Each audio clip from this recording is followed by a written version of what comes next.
কালো মেঘ শুনলেই যেন সবাই বুক ঘুরিয়ে নেয়, কিন্তু কেউ কি ভেবে দেখে কালো মানে অন্ধকার নয়, কালোতে থাকে গভীরতা, থাকে অন্তরের আলো।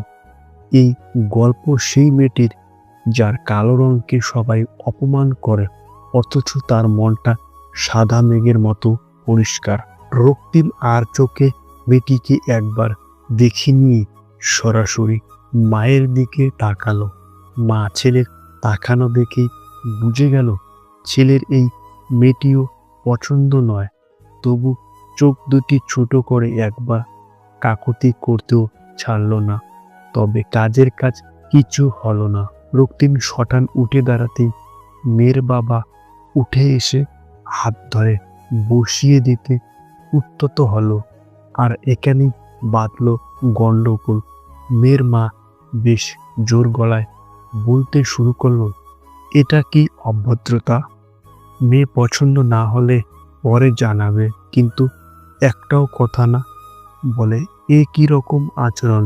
রক্তিমের মা অবশ্য এর উত্তর দিতেও ছাড়েনি। বলল, আপনার মেয়ে যে এত কালো সেটা তো আমরা ওর সাদা কালো ছবিতে বুঝতে পারিনি, তাই দেখতে এসেছিলাম। যাক, আমাদের দোষ হয়ে থাকলে মার্জনা করবেন। আজ আসি। কেটে গেল আরো একটি বছর। রক্তিমের মধ্যে আর কোথাও মেয়ে দেখতে যায়নি। মা যেতে বলল, আগের অভিজ্ঞতার কথা মনে করিয়ে দিয়েছে বারবার, কিন্তু মায়ের মনে তো শান্তি নেই। তার অবর্তমানে কে দেখবে ছেলেকে? তাই প্রতি সপ্তাহে ঘটককে ফোন করে ডাকে, তবে এবার যেন কোনো কালমের সম্বন্ধ না আনে, সে বিষয়ে বারবার সতর্ক করে দেয়।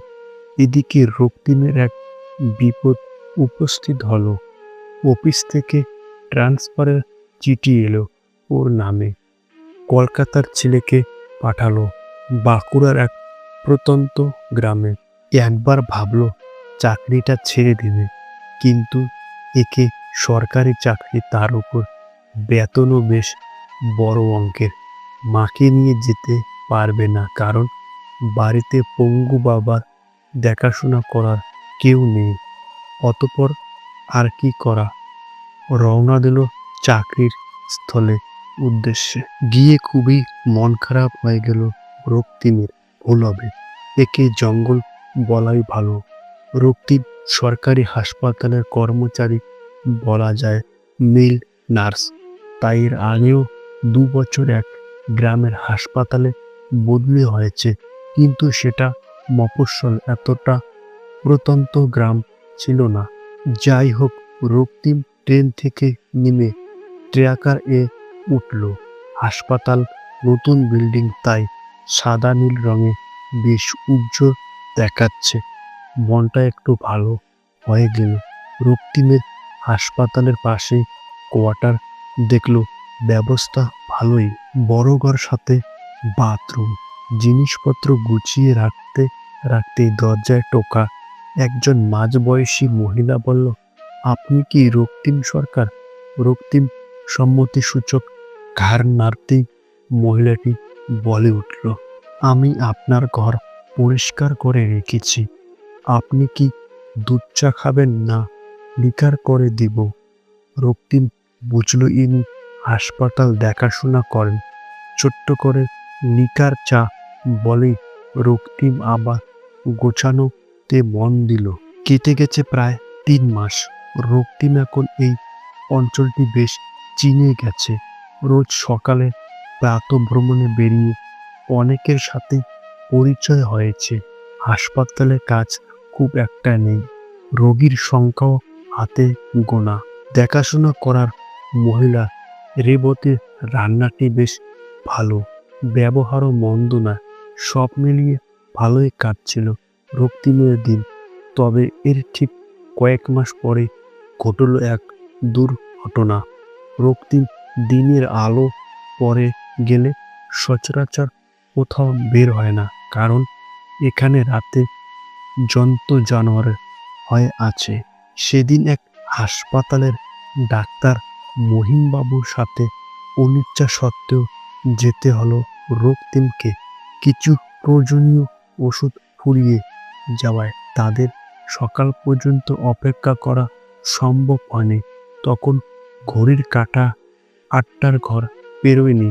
চারিদিক দেখে মনে হয় গভীর রাত। ট্রাকার থেকে নেমে কাজ সারতে খুব বেশি সময় লাগেনি, কিন্তু ফেরার সময় ঘটল দুর্ঘটনাটি।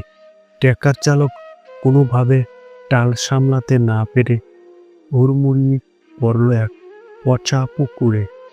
যেদিকে টাল খেয়েছে সেদিকে ছিল রক্তিম। ডাক্তারের আঘাত খুব বেশি না লাগলেও রক্তিম সাথে সাথে জ্ঞান হারায়, মাথা ফেটে রক্তারক্তি।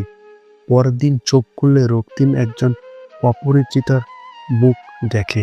খুব বেশি বয়স নয়, মুখটি যেন পান পাতা, তবে গায়ের রং বেশ কালো। রক্তিমের ঠোঁট নড়ে উঠতে বকুল বলে ওঠে, আমি বকুল, রেবতীর মেয়ে। মায়ের খুব জ্বর, তাই আপনার এই বিপদে আমাকে পাঠিয়ে দিল। আপনি চিন্তা করবেন না, যা দরকার আমাকে বলবেন শুধু। ঠিক আছে। রক্তিম ঘাড় নেড়ে আবার চোখ বুঝল। শরীর খুব দুর্বল।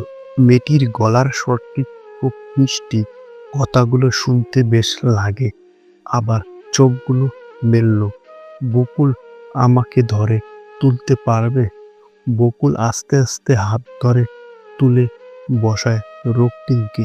এভাবে কেটে গেল 7টি দিন। এখন রক্তিম আগের থেকে সুস্থ। বকুলের সেবা তাকে এত তাড়াতাড়ি সুস্থ করে তুলেছে, একথা অস্বীকার করার উপায় নেই। এবার বকুলের যাওয়ার পালা। রেবতী সুস্থ হয়েছে। বকুলের 7 দিন যেন 7টি রঙের রামধনু হয়ে ধরা দিয়েছে। রক্তিমের মনের আকাশে বকুলের গলার স্বর আর ব্যবহার সত্যি মন কেড়েছে। ও সেদিন বকুল বিদায় জানাতে এসে বারবার ওদের বাড়ি যাওয়ার নিমন্ত্রণ করে গেল।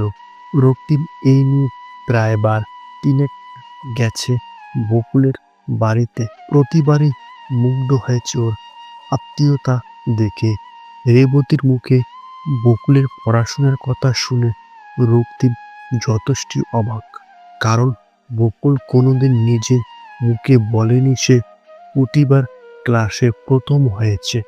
আর এখন এক স্কুল দিদির সাহায্যে শহরের ল কলেজে অ্যাডমিশন নিয়েছে। থাকার ব্যবস্থাও তিনি করে দিয়েছে। আর কয়েকদিন পরে বকুল সেখানে চলে যাবে।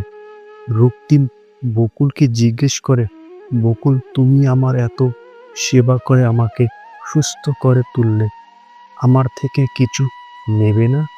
বকুল একটু স্মিত হেসে উত্তর দেয়, আমাকে মনে রাখলে হবে, আর কিছু চাই না। বকুল চলে গেল শহর। প্রায় বছর ঘুরতে চলল। এর মধ্যে রক্তিমও আবার ট্রান্সফার হয়ে বাড়ি এসেছে। বকুলের সাথে এখন প্রায় দেখা হয়। রক্তিম ভালোবেসে ফেলেছে বকুলকে, কিন্তু বাড়িতে কাউকে জানায়নি। আসলে ঘটকের আনা প্রায় জনা 10 পাত্রী শুধু গায়ের রঙের কারণে সে বাতিল করেছিল। কিন্তু এখন বকুলের গায়ের রঙও বেশ কালো। সে তো আর কাউকে বোঝাতে পারবে না যে বকুল কালো হতে পারে, কিন্তু মানুষ হিসাবে সে কতটা ভালো। তবে একদিন সব জানাজানি হয়ে গেল। মা বকুলকে বাড়ি আনতে বলল। এক রবিবার দেখে বকুল এলো রক্তিমের বাড়ি। বকুল কিন্তু কোনো প্রশ্ন করেননি, সেটা তার অভ্যাসও নয়। তবে রক্তিম যে তাকে ভালোবাসে বা বিয়ে করতে চায় সেটা কোনোদিন মুখে বলেনি। বললে হয়তো সেদিন তার আর বাড়ি যাওয়া হতো না। বকুলকে দেখে রক্তিমের মা খুব খুশি। এতদিন চেষ্টা করেও ছেলেটাকে সংসারী করতে পারেননি, কিন্তু আজ সে নিজেই নিজে ব্যবস্থা করেছে। বেশ কিছুক্ষণ গল্প আর খাওয়া দাওয়ার পর বকুল যাওয়ার জন্য প্রস্তুত হতে মা বলে ওঠে, বকুল, তোমার মাকে নিয়ে কবে বিয়ের কথা পাকাপাকি করতে আসছো? বেশি দেরি করতে চাই না, মাকে বলে দিও। বকুল মাকে প্রণাম করে বলল, বিয়ে? আমার তো এখন বিয়ে করার কোনো ইচ্ছে নেই, আগে পড়াশোনা শেষ করি। আর আমার কাছে রক্তিম শুধুমাত্র দাদা, বা বলতে পারেন শুভাকাঙ্ক্ষী। বিয়ে করতে কখনোই পারবো না। রক্তিম কখনো কারো কাছে না শুনিনি, বরং কাউকে না করতে বিন্দুমাত্র সময় নেয়নি। আজ বুঝলো বিনা দোষে শুধুমাত্র তার ভগবান প্রদত্ত গায়ের রঙের জন্য মুখের সামনে তাকে না বলে দেওয়াটা কতটা যন্ত্রণাদায়ক হয়।